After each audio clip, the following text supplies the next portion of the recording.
వాయమ్మనే ఏందో ఏమో దినాం గురుకులాల్లో చదివే పోరలకు వచ్చే ప్రమాదాలు చూస్తుంటే ఇంకా ఏడదాకా పోతుంది కథ అనిపించబట్టింది. మొన్నటిదాకా అయిన ఫుడ్ పాయిజన్ల ముచ్చట మరవక ముందే ఇగో ఇంకో మళ్ళా కొత్త పంచాయతీ బయటపడ్డది. ఎక్కిరిచ్చేటోళ్ళ ముంగట బోర్ల పడ్డట్టు కొన్ని పనులల్లా సర్కార్ చేసే తీరు చూస్తే కూడా గట్లనే అనిపించబట్టింది. మొన్ననే గురుకులాలల్లో ఫుడ్ పాయిజన్ అయ్యి ఎంతమంది పోరలు ఆయపాయ చేసిర్రు, ఒక బుజ్జి పానమే వాయే. అయినా కూడా సర్కార్ కు చెవిన పేనే వాడతట్టు కొడతలేదు. ఇది చూసినాక ఏంది మందులు అని చూస్తుర్రా, గురుకులంలా పిల్లలకి ఇచ్చేటి ఏమైంది మళ్ళా గట్ల చూపిస్తురు అని అనుకుంటుర్రా.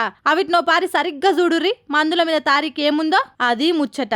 అన్ని డేట్ అయిపోయిన మందులే. మహబూబాబాద్ జిల్లా తొర్రూరు మండలం చెర్లపాలెం సంక్షేమ శాఖ బాలుర వసతి గృహంలా. మళ్ళీ అదేడనో కాదు, మన పాలకుర్తి ఎమ్మెల్యే యశస్విని రెడ్డి మేడం సొంతూర్లనే. ఇందులో ఇంకో గమ్మత్ ఏందంటే ఆ మందులు ఇచ్చిపోయి కూడా ఎన్నో రోజులు అయితలే, నిన్ననే మెడికల్ క్యాంప్ పెట్టి ఇచ్చిపోయిరట. ఎందుకో ఆడున్నోళ్ళ దాంట్లో ఎవరో డౌట్ వచ్చి మందుల మీద తారీఖు చూస్తే గిట్ల ఎన్నడో ఎక్స్పైరీ అయినట్టు తేలింది. ఒక అధికార పార్టీ ఎమ్మెల్యే సొంతూర్లనే గిట్ల భయం లేని కథ అయిందంటే మరి కడమ నియోజకవర్గాలల్లో ఎట్లుంది ఏం కథ అని గులుగబట్టిర్రు పిల్లగాళ్ళ అయ్యవ్వ.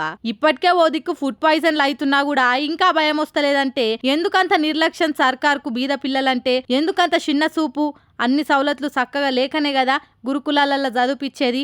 అంతేగాని చేతులార పిల్లల పానలు తీయాలని కాదు కదా. దీని మీద ప్రతిపక్షం రంగంలోకి దిగేదాకా కథ అట్లనే ఉంటట్టు కొడుతుంది అని గరమైతుర్రు దినాం గురుకులంలో అవుతున్న కథలు చూస్తున్నోళ్ళు. ఇక దీని మీద సర్కారు ఏ తీర్ల రియాక్ట్ అవుతుందో చూడాలి. అరే జరంత నన్న సోయి ఉండాలి కదా, ఏందో ఏమో పొర్రి. మళ్ళీ సొంతూర్లోనే గిట్ల అయింది కదా, మళ్ళీ అక్కడ ఎమ్మెల్యే యశస్విని మేడం ఎసొంటి యాక్షన్ తీసుకుంటుందో చూద్దామని ఎదురు చూడబట్టిర్రా అంతా.